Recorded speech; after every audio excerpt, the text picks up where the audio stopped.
Hey guys, Chaps here, and it's time for another developer stream recap. This week Dana was joined by Michael Shannon, but not for your typical PvE stream. This time they dove into map design to talk about River and Nexus. There's a few other things here and there, but it's mainly just about map design. Now, without further ado, let's take a look.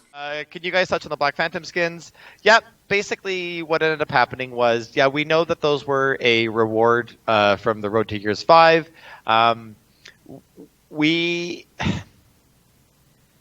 It was a challenge because there was different opinions inside the studio here, but one of the things that we looked at was it was a great skin that fundamentally no one really used anymore, and we've had literally millions and millions of new players come into the game since that point, and we wanted to see if we could give those people the opportunity to get those skins.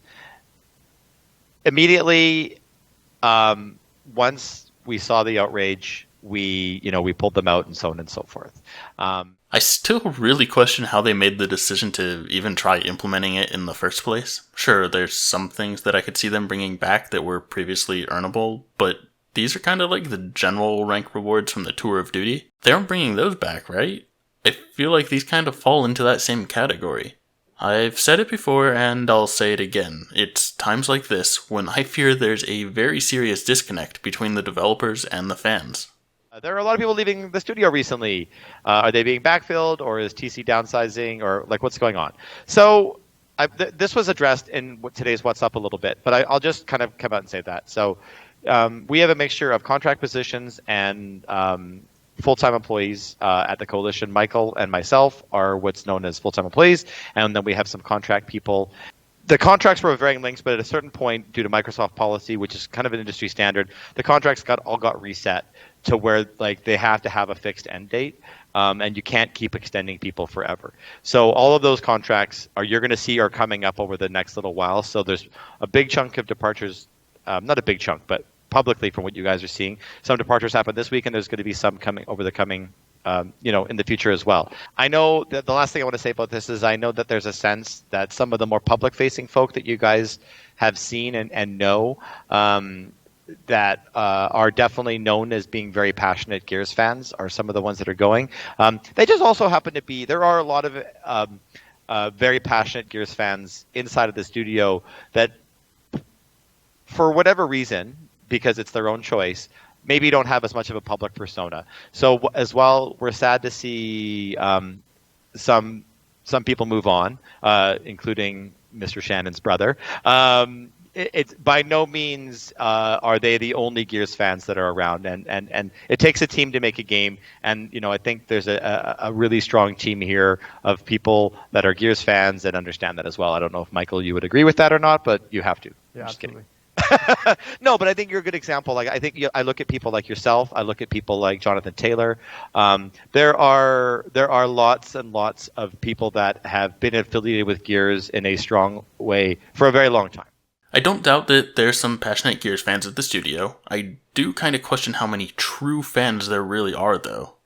How many of the FTEs are beyond, I don't know, let's say re-up 2 in the game? Or hell, we're on Operation 5. Who's on to re-up 5 by now? I know a handful certainly are, but it would kind of be nice if a majority of the leadership team would be on that same level as well, and frankly, I don't feel that they are. I don't really have any evidence of that, but just based on some of the decisions that I've seen from TC, it really doesn't seem like they can relate to the fans very much.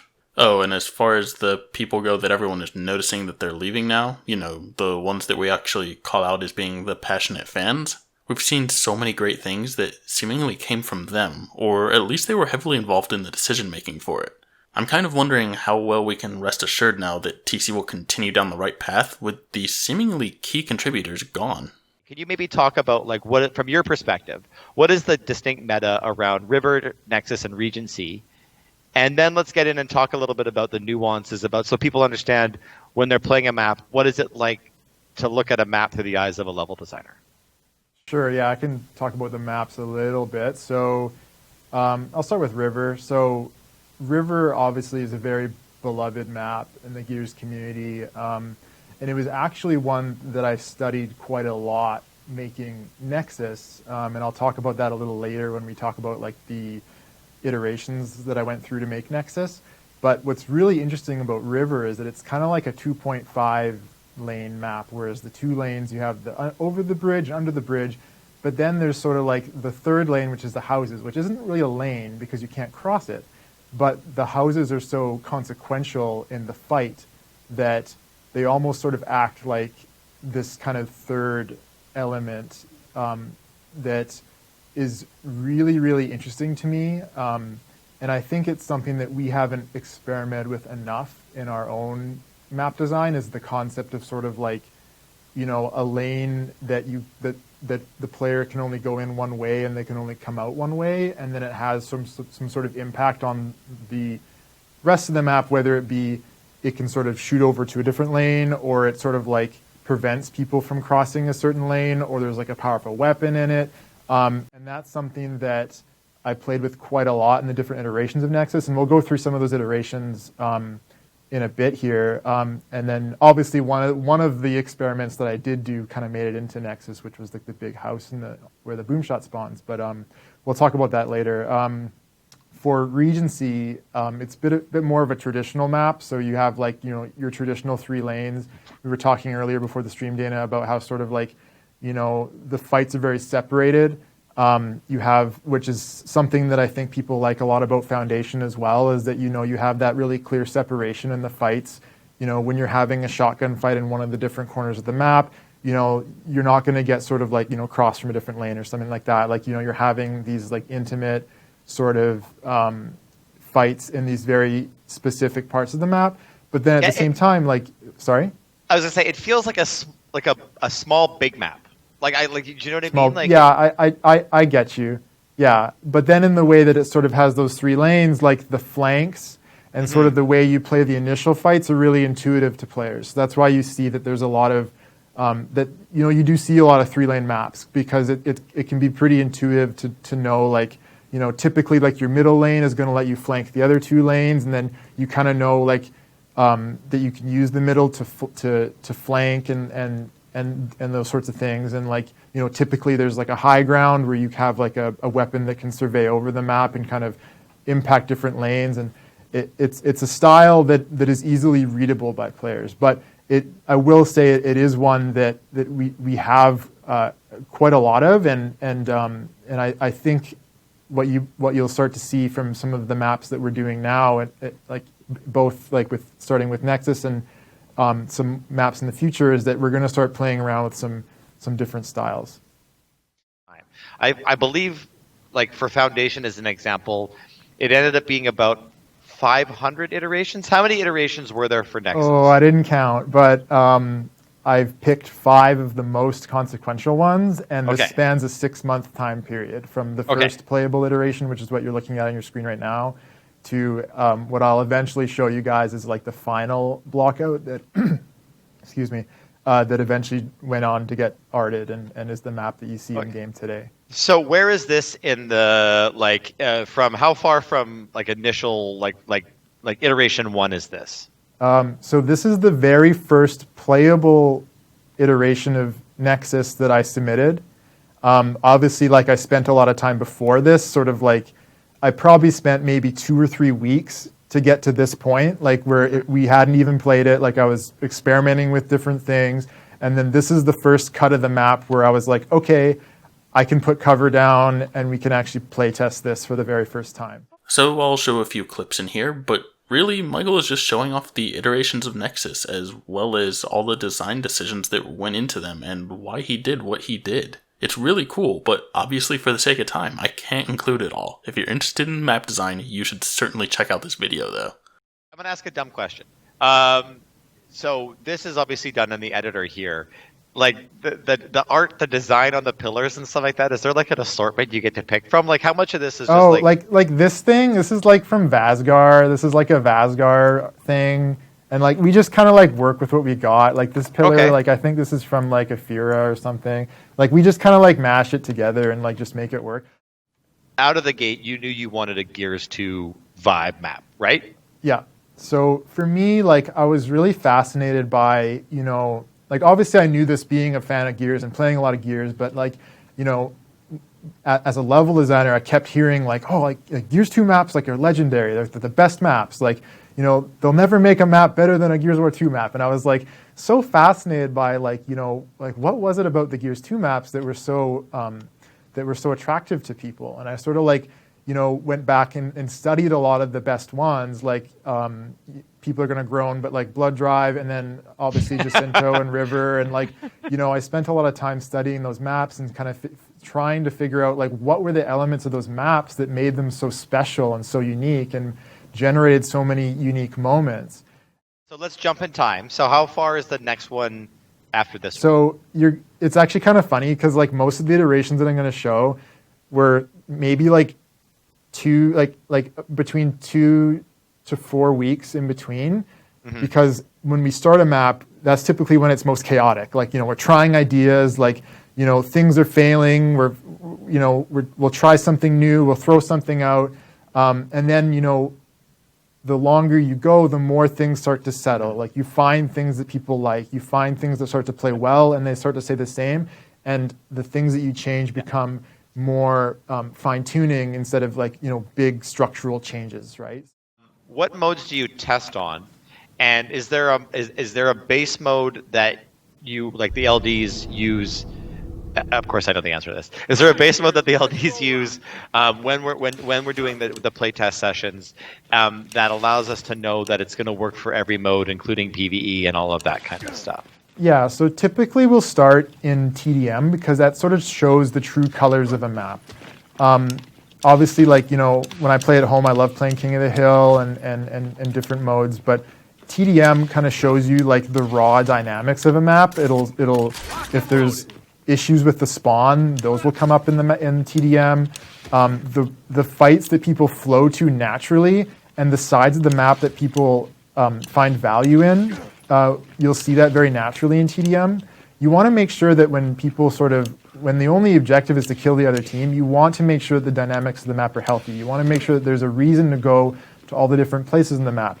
You want to make sure that there's a reason, that there's significant enough draw to either weapons or positions that people actually want to play a balanced sort of strategy on the map. Because like what you don't want is like you play the map in TDM where the only objective is to kill the other team, and people just sort of dogpile on one side of the map. That's not what you want, because that's kind of being lazy. If you're like, well, King of the Hill sorted out because then everyone will just go to the ring, like that's not a responsible way to design a map. Like you want to make sure that like the raw dynamics of like the geometry and the weapon dynamics that you're putting down are working for the map. And then once that's working, then you can go and make all these other things. Like, you know, oh, now I'm going to work on my King of the Hill rings. Now I'm going to go do, you know, escalation and gridiron and stuff like that. Actually, it'd be really interesting to show you guys how we make cover in a map. So I'm just going to make a piece of cover, and you guys can kind of like just see how we make a piece of cover. So I'll grab one of these blocks, and let's just say we're going to make like an L-shaped piece of cover in Spawn. So we have this like block, and it's like we can like sort of change the shape of it, and then, you know, we drag that, make a new one, rotate it 90 degrees. And it's actually kind of interesting how the cover nodes are laid out, because you might not always know this, you might not know this playing Gears, but like every little cover node that you slide into is hand placed by a designer. So what we do is we create these little red boxes, which are, this is a cover node, and then it's attached to what's called a cover link. So you see like this one guy here. I'm just going to turn lighting off because it'll be easier to see this block. But these are the individual slots that you slide into when you take cover.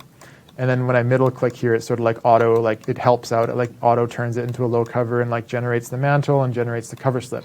And sort of what we do is like we like, okay, like, you know, it goes to here, and then it like turns here, and then, you know, then it goes all the way to here, and then that's like a cover. And you can see that like when it's like an inward sort of like, I call it like an armpit, like, you know, it's one link. But that's because when you're in cover, you'll know this in game. Like when you walk along there, you can walk from the left corner to the right corner. But on the outside, we don't do that, right? Because there's a cover slip. So you'll see that on this side, you know, I make a node that just goes to here because this is where you mantle.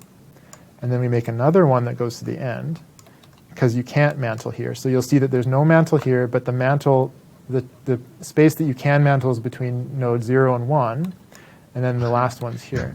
So you can see sort of how... And if you're wondering, for those old school Gears 4 or 5 fans, node 0, it's a little bit of a reference there. Oh, was that... did I make a little reference there by accident? Okay. Yeah. And then I'll just quickly kind of finish the cover, and you guys can sort of see, like, you know, what it's like to just sort of make a cover. Yeah, cool. Okay. Do you want to explain what the red things are real quick? So the red things, these are the tarps. So obviously in the final version of the map, you guys are familiar that these became sort of like these emulsion waterfalls. But these you can shoot through. So there was like a sort of a gameplay thing that I was kind of experimenting with on this map, which was, you know, what could we make sort of like soft cover? Like could we make sort of the idea of like a wall you could sort of see through and shoot through and sort of like get these opportunistic kills. Obviously, like there's like way more of it here than what eventually shipped in the map. Like there's like a whole bunch of it here where like we were having like shotgun fights over this thing here, and like, you know, there was this one where you could sort of like run back here and then like Lancer the guy when he was picking up the boom shot. So yeah, we were doing a lot of experimentation with that. Okay, so this is iteration 3. So I wanted to show this one because it was a bit of a wild one where I was like, I'm going to try some terrain. So I like put some terrain in here because I wanted to kind of like, I was like, oh, like, you know, it's cool, but it's like, I want to like have some like cool like Nexus caves, and like, I didn't really have that. So I wanted to try it. And like, obviously I got rid of it. It didn't work. But the PvE player in you, like when you're building these maps, do you think, oh, here's a great place to sort of set up like my horde base? Yeah, like for me, the stairs were that. Like I wanted to try to make a map that was great for versus and hordes. So like that's sort of why I added the stairs, and I was happy that they sort of survived like through all the different iterations to the very end, because you know, I think it makes a very interesting sort of PvE experience where you sort of have to defend like 2 different lanes. You know, and there's like lots of opportunities for interesting fortification placement and stuff like that. When do you start thinking about weapon placements? We're always thinking about weapon placements, but obviously I'm sure people that are watching the stream have noticed that the weapons are like just changing all the time. Like there's a breaker mace over there, I think, in this iteration. There's like double snipes. So like I was trying to go for like a double snipe tower thing here, which didn't really work out. Oh, like kind of like a river vibe? Yeah, but it didn't really work out because the map was playing too slow. We were seeing players posting up on the stairs, you know, sitting in the towers, camping, and then if you were a player that didn't want that, your only other option was to go to the second lane, which, you know, this was a very limited lane. Like, you know, there's not a lot of space here to have a fight, except for in here. Yeah. But I wanted to give people, you know, a wide open space where they could really have like an interesting initial fight that was sort of close quarters, and this just was not achieving that. So you'll see in the next few iterations how I fixed that. Somebody asked, have you guys at TC ever been inspired by threads or posts by users on the forums or Reddit to create new maps? How much are you guys there reading that? Like, do you get like a little bit of people are like, oh, I want more of this type of a fight? Is that something? I mean, you guys are all big. I mean, the trick is you guys all play the game a lot. So kind of what you're feeling is, you know, is aligned with what people are saying sometimes just because you guys play the game as much as everybody else does. Like, is that fair? Like, obviously it's interesting to see what people kind of are looking for, but I wouldn't say like we see something on like Reddit and we're like, okay, let's make that. You know, like it's not really like that. But like it is interesting to see sort of like what people are looking for. And like I have seen like, you know, there were posts where people were like, oh, like I'd love to see a map in the Hollow, and you can actually go back. There was a post like that, and I remember looking at that, and it was actually while I was iterating this map, and I was like, yes. You mentioned Vasgard, how there's like a few things you're not happy with. How do you know when a map's done?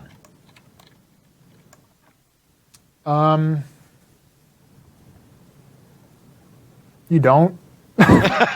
No, because I would imagine it's like one of those ones where you can work on it forever, right? Like it's kind of how you kind of can work on it forever, and like, you know. But that's what I mean. Like but how do you know when you're like, I don't need to keep, like I could putz with it but I don't want to. Like is it just when your producer's okay, you're done? It's when people are clearly enjoying it when they're playing it in playtests. You know, like that's kind of what it comes down to. Because at the end of the day, we're making a video game.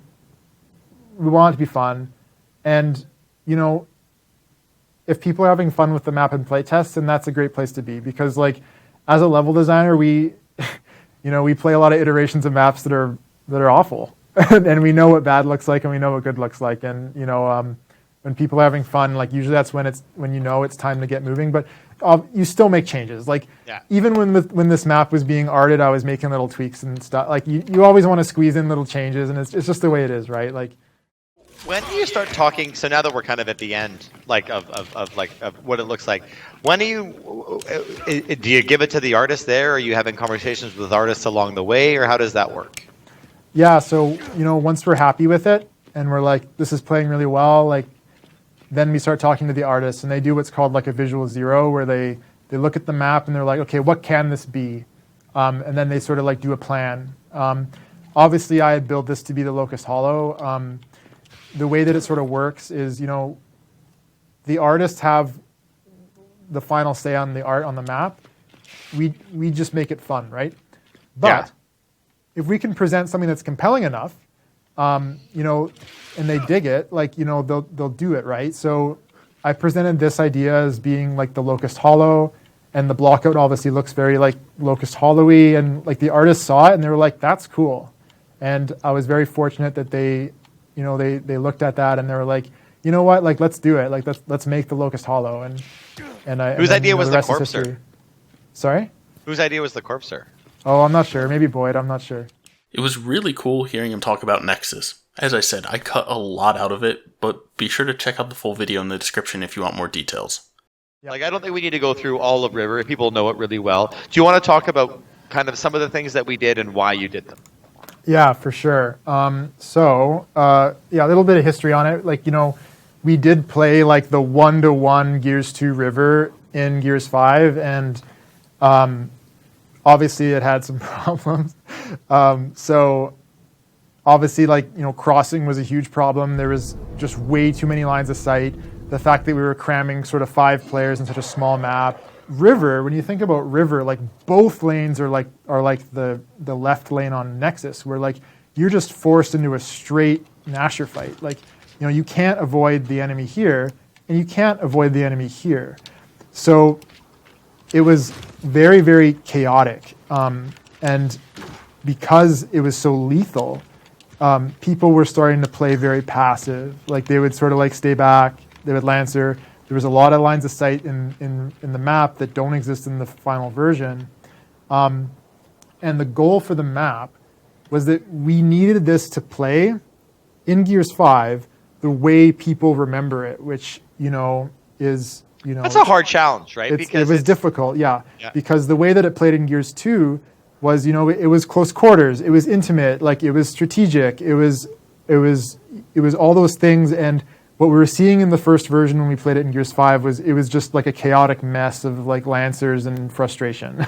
And we needed to find a way to bring it more to what people remember the map and love the map for, right?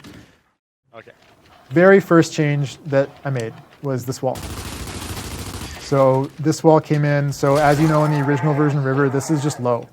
This is all low cover, all the way to the end. And what that meant was if you're in the sniper tower, you can basically just shoot, and also the back here was also low. You can just have free reign to just shoot over the spawn. And the very first thing we did was we needed to protect the spawn. So these high walls came in. But then the next problem we ran into was people couldn't move around the map. And that was because of limited options for movement between the 2 lanes of the map. So obviously in the original version of River, this doesn't exist. So this is something that we brought in. So when we played it the very first time, the only option players had to move from this lane to that lane was this. And then this middle cover also was not here. So what that meant was if you came down to the river and then you decided that you wanted to go out of the river, you know, you had this wide open ramp. Remember, this was not here. So a player could be hiding back here, like in any number of places, like around here, or like just sitting here waiting to lancer you. And you really couldn't get up this ramp because, like, it was just so difficult. Like, people could just sort of wait for you, and like they couldn't flank you because that route was not there. So the next problem that we needed to solve was, like, how do we get players moving? How can we get people to, like, be aggressive, take the initiative in fights? And it was just as simple as that block and those stairs. Like, it was just as simple as that. Problem 3 was, can I even fight in the river without getting lancered, right? So, like, in the original river, the only cover was this. And so, like, this wasn't here, and then I'm going to talk a little bit about something that people might not have noticed, but this wasn't here. So when people ran down into the river, well, remember, they couldn't come down here, so they would come down here. You literally had no cover from the sniper because this is on, like, a slight angle. You can still get sniped. You can get sniped from that window. You can run up to this pillar, but then you could get lancered from there. That angle was also open in Gears of War 2. So problem number 3 was, can we literally just get people fighting in the river and not getting lancered in the back? Because people could not have fights down here. The first few iterations we had were a nightmare because you would run down here, front up for your boom shot fight, and then all of a sudden your head would pop off, or like some guy would just start lancering you, like, right here, that didn't even really need to go very far to spawn to get there. Like, he didn't have to earn that position. They just waddled up there out of spawn, right? So that was problem number 3. So how we solved that was, this cover came in. You can see this is on a very, very deliberate angle, where if you take cover here, you're safe from that sniper. Like, he can't get you. And if you aim around the right side of this, you're still safe from the sniper. You can't get sniped. You can lance the boom shot. You can lance with this cover. You can start your engagement safe from the sniper, which was very, very important. And then this cover, very deliberately placed to be underneath this piece of geometry that we added. If you're on this piece of cover, the sniper cannot hit you. You're completely safe from the sniper. So if you run over here, you can. This is sort of like the cover number 2. Like, you start here, you start your engagement, and then you can run here, and then you can continue your engagement. And then hopefully once you get here, like, you've committed enough that you can finish your fight. Some little changes we made to the sniper perch, but in the end, we only turned them on for team deathmatch.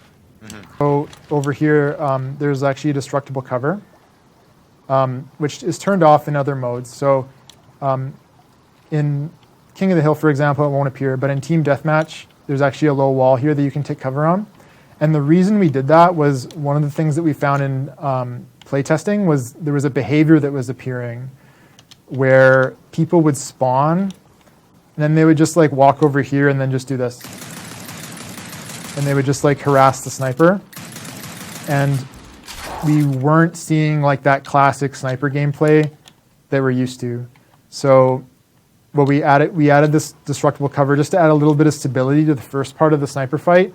But it's very, very weak, because one of the things that you realized very quickly was that the fact that a low wall was there was removing this angle and like this angle.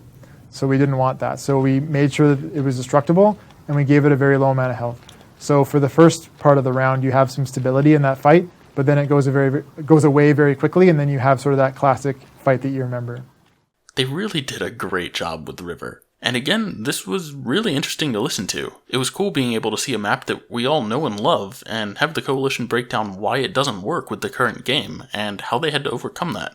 Do you want to talk a little bit about where we are with the changes that you made, and why, like, you have a philosophy for the meta, and why we're sitting tight for right now?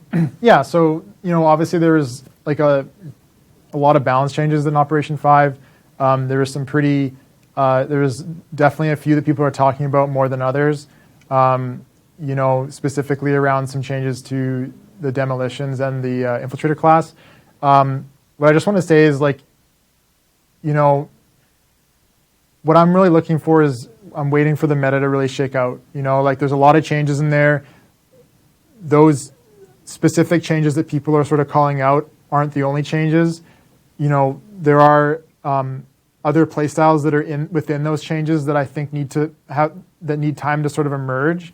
But at the same time, we're still open to doing future tuning. It's just that we don't want to make knee-jerk changes before people have had a chance to really settle in with the new meta, play with the new play styles that are available in those classes, and that's kind of where I'm at. I just want to see where these things shake out, but I'm happy to make changes in the future for comfort if needed.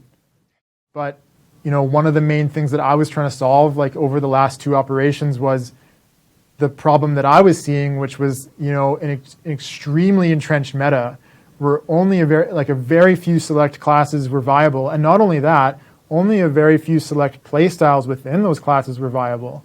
And for me, that's not a healthy game. So, although some players may not agree with every individual choice that we've made along the way to get there, what I hope is that they can appreciate the fact that what we're looking at now is a very balanced meta, and it can only get better from here. Yeah, we've been asked the entire time. A 6-card slot. That's something that I would personally love to do. It's just that's like a pretty big task. It's not as simple as just kind of drag and drop a new slot. Like there would need to be a lot of engineering work to make that happen. So it's not something I can promise, but I know that it's something that people would be really interested to see. I mean, yeah, that would be cool, but wouldn't that really throw off the balance? It seems like it would be more work than it's worth at this point. Why can't we see a class's perks from the class selection screen? Kind of a fun fact. That was actually originally in the design for the decouple characters and classes as a feature, but due to scope reasons, we had to unfortunately remove it. It was originally going to be sort of like you would push the Y button on the class panel in the screen, and it would flip over and show the perks. But it was just adding too much scope to the feature, and we knew that for Operation 5, we absolutely had to get this feature out. We needed to decouple characters and classes. So for us, that was sort of like an optional, and that wasn't necessary to complete the feature. So unfortunately, we needed to cut it in order to get that feature through. Yeah. Now that characters have so many conditional buffs, such as damage resistance when approximate teammates, and such. What about UI, even just on Tac-Com, to show when the buff is active and what its active value is? Yeah. Is that one of those ones that? Yes, we would love to do that, but that requires a ton of work. Yeah, it's a problem in our game. We have a ton of skill cards. They do all sorts of different things. The game is very complex, and with complexity, a lack of player feedback can be very problematic. And I personally would love to do that feature. I've explored designs for it, but it's not something that I can promise at this time, unfortunately. Have you experimented with using a ping mark type system in order to control your AI teammates? Go here, defend here, stay put. You mean for the AI in Horde? Yeah. Guard this spot. I mean, if we went down that road, I think you would want to actually you would actually want to make the AI useful as a baseline before you went any more sophisticated than that, because right now, they kind of, at any difficulty above beginner, they're just going to kind of go down. So I think there'd be a lot of work there, as a foundational work to make them sort of, their AI sort of more conducive to Horde, and play in a more defensive way and play around the player more. And then I think then you would want to see okay, now do we need to sort of give the player more control over that? That's sort of the way I would think about it. Can freeing someone from a pouncer do some damage? I don't get why your character does a big animation to free their ally, yet a single melee which deals damage frees them while not making you stuck in an animation. Sure, for specific enemy stuff, it's not exactly my sort of area, but it's a cool idea. Can we have the harder daily Horde modifiers added to private Horde? This game is seriously lacking with only 7 modifiers. So I hear that a lot. It's unfortunately a bit more complicated than one might think. Unfortunately, due to the way that that we've sort of set up Horde from launch, there'd be a lot of work in order to sort of make an environment where we could allow players to select the modifiers like freely, like in private, because the modifiers are linked to the rewards that you get, the difficulty under the hood that you get, and it's linked to a lot of the progression calculations. So in order to make people, to allow people to sort of freely select the modifiers, we would have to do a whole bunch of work to sort of make it all sort of work together in a way that where, like, the progression is calculated correctly, you get a difficulty that isn't broken, and it's just the size of that feature is not something that I think we could promise right now, but I do know that people are very passionate about that, and we know that it's something that people want. Yeah, it really sucks that the game was originally set up with such a big limitation. Oh well, lessons learned, I guess. Anyways, that's gonna do it for this week's recap. It wasn't a ton of Q&A, so I didn't get to butt in too much, but hopefully you all found this pretty enjoyable. If you did, please consider hitting that like and subscribe button. Thanks for watching, everyone, and I will catch you next time.